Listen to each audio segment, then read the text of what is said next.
3 things for certain you shall win thereby. First, love of Christ. Next, honour to yourself. Last, your inheritance, my lands and pelf. Towers and towns, draw the agreement up. They're yours, it shall be signed before we sup. But first, as God may bring my soul to bliss, I pray you seal the covenant with a kiss. And though I may be jealous, blame me not. You are so deeply printed in my thought, that when I see your beauty and engage that thought with my dislikeable old age, I cannot, though it may be death to me, forbear a moment of your company. For very love I say it with no doubt. Now kiss me, wife, and let us roam about. Fresh-hearted May, on hearing what he said, benignly answered him with drooping head. But first and foremost she began to weep. "Indeed," she said, "I have a soul to keep, no less than you, and there is my honour, and then there is my honour, which for a wife is like a flower upon her. I put it in your hands for good or ill, when the priest bound my body to your will, so let me answer of my own accord, if you will give me leave, beloved lord.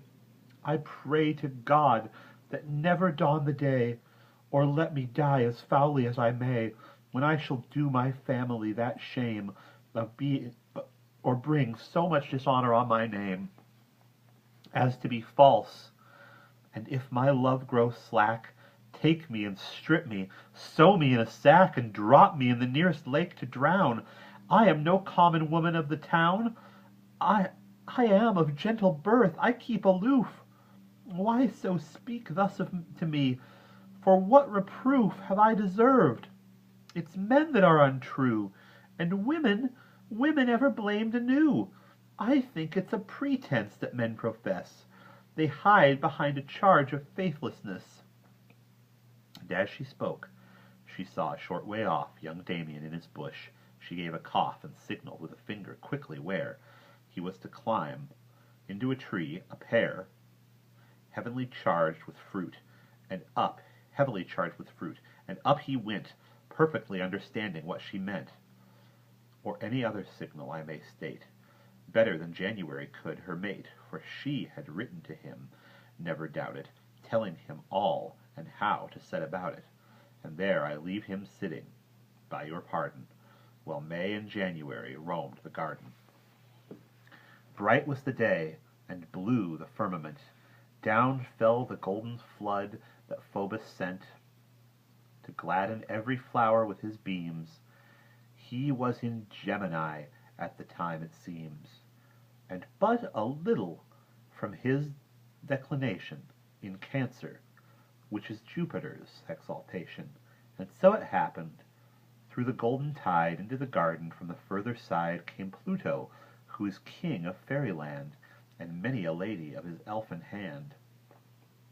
Behind his queen, the lady Persephone, all one behind another in a line.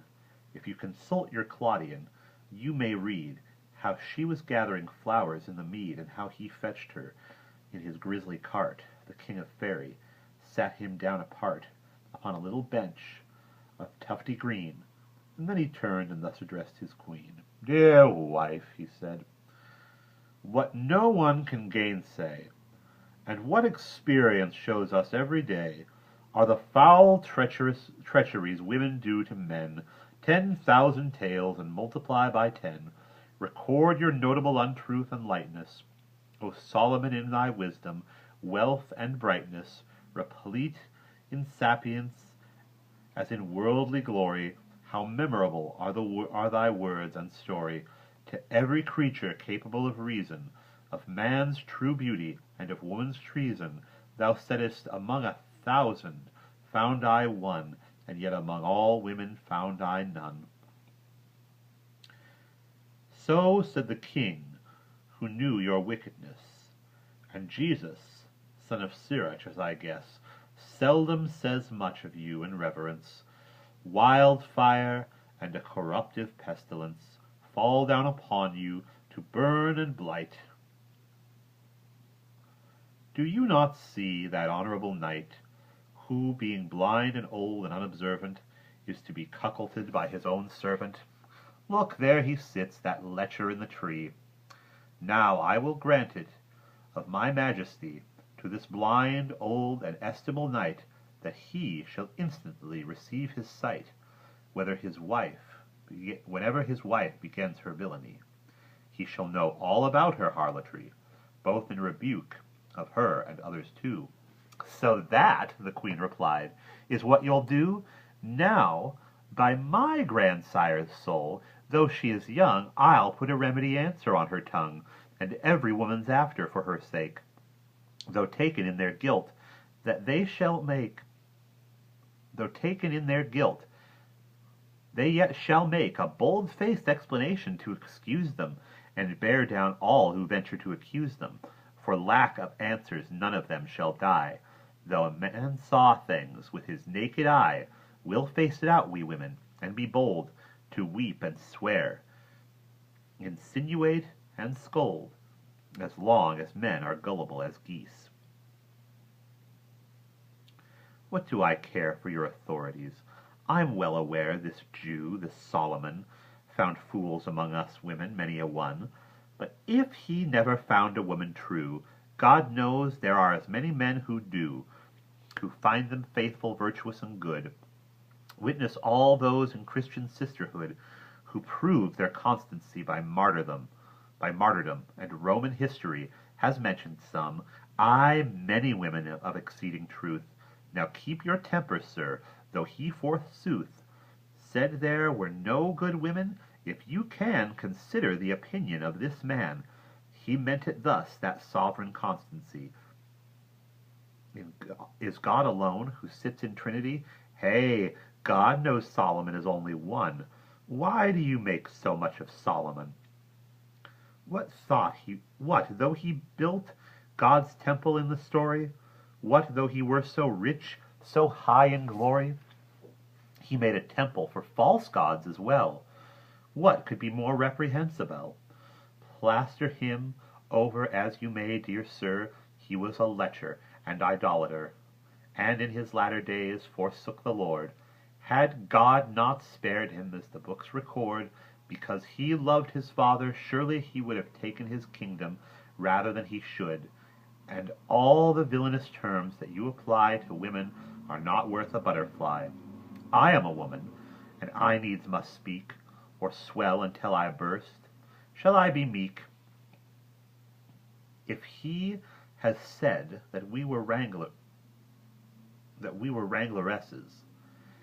as ever I may hope to flaunt my tresses, I will not spare for manners or politeness to rail at one who rails at women's lightness. Madam, he said, be angry no more, I give it up.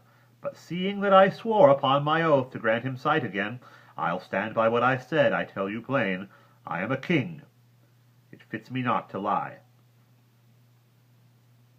And I am the queen of fairyland, say I. Her answer she shall have, I undertake. Let us have no more words, for goodness' sake. Indeed, I don't intend to be contrary. Now let us turn again to January, who walked the garden with his pretty May, and sang more merrily than the popinjay, I love you best, and ever shall, my sweet, so long among the paths have strayed their feet, that they at last have reached the very tree where Damien sat.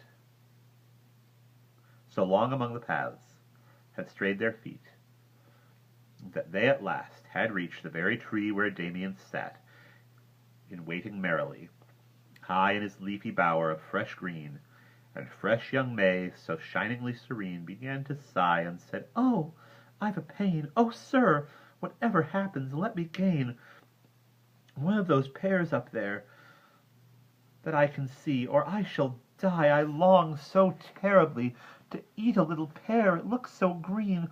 Oh, help me for the love of heaven's queen. I warn you that a woman in my plight may often feel so great an appetite for fruit that she may die to go without.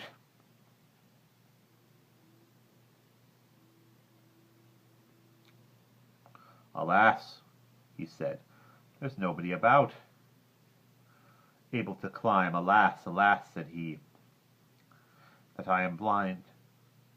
No matter, sir, said she, for if you would consent, there's nothing to it, to hold a pear-tree in your arms a minute. I know you have no confidence in me. Then I could climb up well enough, said she, if I could set my foot upon your back. Of course, he said. Why, you shall never lack for that, or my heart's blood, to do you good. And down he stooped. Upon his back she stood, catching a branch, and with a spring she thence, ladies, I beg you not to take offence, I can't embellish, I'm a simple man, went up into the tree, and Damien pulled up her smock at once, and in he thrust. And when King Pluto saw this shameful lust, he gave back sight to January once more, and made him see far better than before. Never was man more taken with delight than January when he received his sight, and his first thought was to behold his love. He cast his eyes into the tree above, only to see that Damien had addressed his wife in ways that cannot be expressed, unless I use a most discourteous word. He gave a roaring cry, as might be heard from stricken mothers when their babies die. Help out upon you! He began to cry. Strong Madam Strumpet, what are you up to there? What ails you, sir? Said she. What makes you swear? Have patience, use the reason in your mind. I've helped you back to sight when you were blind. Upon my soul, I'm telling you no lies. They told me that if I wished to heal your eyes, nothing could cure them better than for me to struggle with a fellow in a tree. God knows it is a kindness that I meant. Struggle? Yes, struggle. Anyhow, in it went, he said. God send you shameful deaths to die. He had you. I saw it with my very eye. And if I did not, hang me by the neck. Why then, she said, my medicine's gone to wreck. For certainly, if you could really see, you'd never say such words as those to me. You caught some glimpses, but your sight's not good. I see, said he, as well I ever could. Thanks be to God, with both eyes I do, and that I swear is what he seemed to do. You're hazy, hazy, my good sir, said she. That's all I get for helping you to see. Alas, she said, that ever I was so kind. Dear wife, said January, never mind. Come down, dear heart, and if I've slandered thee, God knows I'm punished for it. Come down, do. But by my father's soul, it seemed to me that Damien had enjoyed you in the tree, and that your smock was pulled up over your breast. Well, think, she said, as it may please you best. But, sir, when suddenly a man awakes, he cannot grasp a thing at once. It takes a little time to do so perfectly, for he is dazed at first and cannot see. Just so a man who has been blind for long cannot expect his sight to be so strong at first, or see as well as those may do who've had their sight back for a day or two. Until your sight has settled down a bit, you may be frequently deceived by it. Be careful then, for by our heavenly King many a man feels sure he's seen a thing which was quite different really. He may fudge it, misapprehend a thing, and you'll misjudge it. And on the word she jumped down from the tree, and January, who so glad as he, kissed her, and clasped her in his arms, how often, and stroked her breast caressingly to soften her indignation. To the palace then he led her home. Be happy, gentlemen, that finishes my tale of January. God and his mother guard us, Blessed Mary.